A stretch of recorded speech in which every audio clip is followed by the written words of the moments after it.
ये जो हमें कृपा करके मिला है, इसमें महत्व बुद्धि होना कठिन है, क्योंकि प्रगट में वर्तमान में मायाकृत बुद्धि और मायाकृत दृष्टि, ये माइक पदार्थों का महत्व तो जानती है, मानती है, पर चिदानंद धाम, चिदानंद नाम, चिदानंद रूप, चिदानंदमयी महिमा, चिदानंद, इसका परिचय ही नहीं जानती। तो परिचय ना होने पर बहुत अमूल्य वस्तु मिल गई है, पर इसका महत्व हम नहीं जानते। महत्व ना जानने का कारण ये अविद्या, अज्ञान, और उसी से हमें इसमें रति नहीं हो रही। धाम में रति, नाम में रति, गुरु मंत्र में, गुरु चरणों में, सतमार्ग में, ये जो हमारी उच्छृंखलता है, इंद्रियों की बहिर्मुखता है, देहाभिमानवश काम क्रोध की ये चेष्टाएं हैं, ये इसीलिए है कि हमारे हृदय में महत्व नहीं रह गया प्रभु का, प्रभु के नाम का, प्रभु के लीला धाम का। यदि महत्व जग जाए तो कैसी स्थिति होगी? श्रीपाद कह रहे हैं, तिक्ति भूता विमुक्तिर विषमनिरयवद्भाति सर्वेन्द्रियार्थ, सर्वे भोगा भवन्ति प्रबल गरलवन्युद्भट ज्वाल कल्पा, कीट प्रायाः समस्त प्रवर सुरगणाः सिद्धयश्चेन्द्रजाल, प्रायाः स्वसंवाद्य वृंदावन रसिक रसम माद्यते मेद्य हृदयम। यदि तुम्हें सत्संग के द्वारा, शास्त्र श्रवण के द्वारा ये महत्व जग जाए कि आपको मिला क्या है, तो आपकी बहुत ऊंची स्थिति हो जाए बिना किसी साधना के। क्योंकि हमारी दुर्गति, हमारी नीचता का कारण हमारी मान्यता है, हमारी महत्व बुद्धि है। हमने महत्व बुद्धि नीच विषयों में कर लिया है, नीच आचरणों के द्वारा सुख प्राप्त होगा ऐसा मान लिया है। नाशवान धन संपत्ति, शरीर, शरीर संबंधी भोग, शरीर संबंधी रिश्ते नाते, इनमें महत्व हो गया। नाम में महत्व, धाम में महत्व तो आपकी ही स्वीकृति से होगा। जबरदस्ती कोई आपके हृदय में इसका महत्व नहीं बैठा लेगा, क्योंकि जब तक आप भागवतिक महत्व को स्वीकार नहीं करेंगे तो नाशवान, समय को व्यर्थ नष्ट करने वाली चेष्टाएं, चिंतन, वार्ता, इसका आप त्याग नहीं कर पाएंगे, क्योंकि महत्व आपका वहीं बैठा हुआ है। हृदय से देखो, तुम्हारा महत्व नाम में है, तुम्हारा महत्व स्वरूप में है, तो फिर देहाभिमान किसका है? फिर उच्छृंखलता किसकी है? आज्ञा उल्लंघन किसके द्वारा हो रहा है? विषय सेवन कौन कर रहा है? विषय सेवन की चाह किसको है? क्योंकि शरीर का महत्व है, इसलिए देहाभिमान पुष्ट है। भोगों में सुख बुद्धि का महत्व है, इसलिए इंद्रियां बहिर्मुख विचर रही हैं। भगवत प्राप्ति ज्यादा कठिन नहीं है, आपकी मान्यता नहीं है ना। आपकी मान्यता है स्थूल, ये प्राकृतिक रचना की, इसी की वस्तुएं मिल जाए तो भगवान कृपा कर दिए।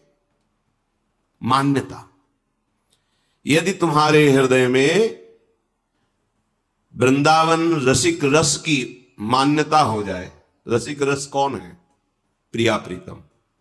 जय श्री हित हरिवंश रसिक रस जुवती, तूले मिल सखी प्राण अकोर। रसिक रस प्रायः संस्वाद्य वृंदावन रसिक रसम माद्यते मेद्य हृदयम।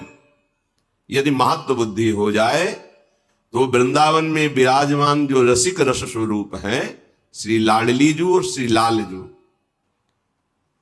जय श्री हरिवंश रसिक नव रंग प्रिय, भ्रकुटी भाव हो तेरे खंजन लड़ाऊं। ये दोनों रसिक भी हैं और रस भी हैं। लालजू महाराज रसघन मोहन मूर्तिम और रसिक नव रंग पिय। और लाडली जू को क्या कहना है, वो तो प्रीति रस का सार स्वरूप है। तो रसिक रस जुवती तू ले मिल सखी प्राण अकोर। तो वृंदावन का रस, वृंदावन के रस के रसिक, रस के दाता श्री श्यामा श्याम है। यदि तुम वृंदावन का महत्व, नाम का महत्व, श्री लाडली लाल की शरणागति का महत्व जानते मानते तो तुम्हें विषय घसीट नहीं पाते, तुम्हारी ये दुर्दशा नहीं होती। दुर्दशा परमार्थ में अनुकूलता ढूंढना दुर्दशा है, सांसारिक देहाभिमान जनित अनुकूलता ढूंढना ये दुर्दशा है।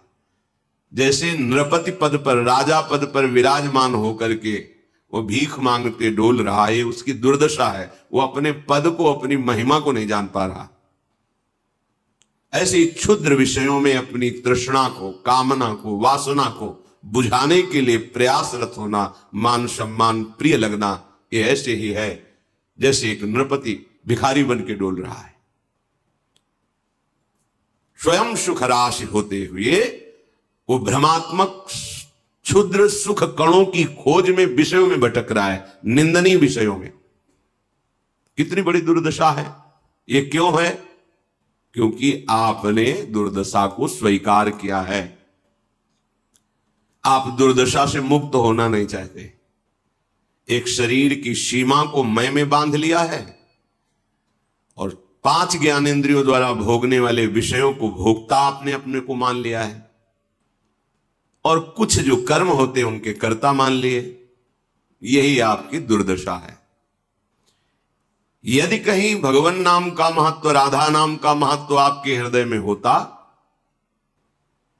तो आपके हृदय की दुर्दशा नष्ट हो जाती। पक्की बात है। यहां तुम समझ रहे हो बड़ी चतुराई से हम विषय सेवन कर रहे हैं, और माया समझ रही फंसा लिया तो बड़ा चतुर बनता था ना। देख अब तेरी दुर्दशा में कैसे करती हूं, समय का इंतजार करो। पूरे अपने पंजे में फंसा भर ले माया, फिर अच्छे अच्छे को त्राहिमाम बुलवा देती है। पूरे पंजे में फंसाना, शब्द स्पर्श रूप रस गंध। जैसे पंजे में 5 अंगुलियां हैं, शब्द स्पर्श रूप रस गंध। किसी एक में फंसा लेगी तो पूरा पंजा वो अपना आपके अंतःकरण को अधीन कर लेगी। फिर वो जो मैसेज डालेगी, जो भेजेगी वही आएगा। जैसे कोई तुम्हारे लैपटॉप को हैक, हाँ, अब वो जो चाहेगा चलाएगा। तुम्हारा हृदय रूपी यंत्र माया जब अपने पंजे में ले लेगी, तुम्हारा अधिकार खत्म। अब तुम वही सोचोगे, वही करोगे, वही बोलोगे, वही देखोगे जो दिखवाएगी। और यदि कहीं माया मुक्त हृदय है तो फिर और कुछ नहीं दिखाई देगा, जो सत्य है वही दिखाई देगा। सत्य है एकमात्र सच्चिदानंद प्रभु। पर केवल बातें कह लेते हैं और बातें सुन लेते हैं, आचरण में बिल्कुल नहीं है। पारस मणिस डिबिया में ही रखी और डिबिया लोहे की है, वो सोना नहीं बन पा रही। बोले बीच में रुई का अहंकार रूपी पर्दा लग गया, इसलिए रुई रूपी पर्दा अहंकार रूपी।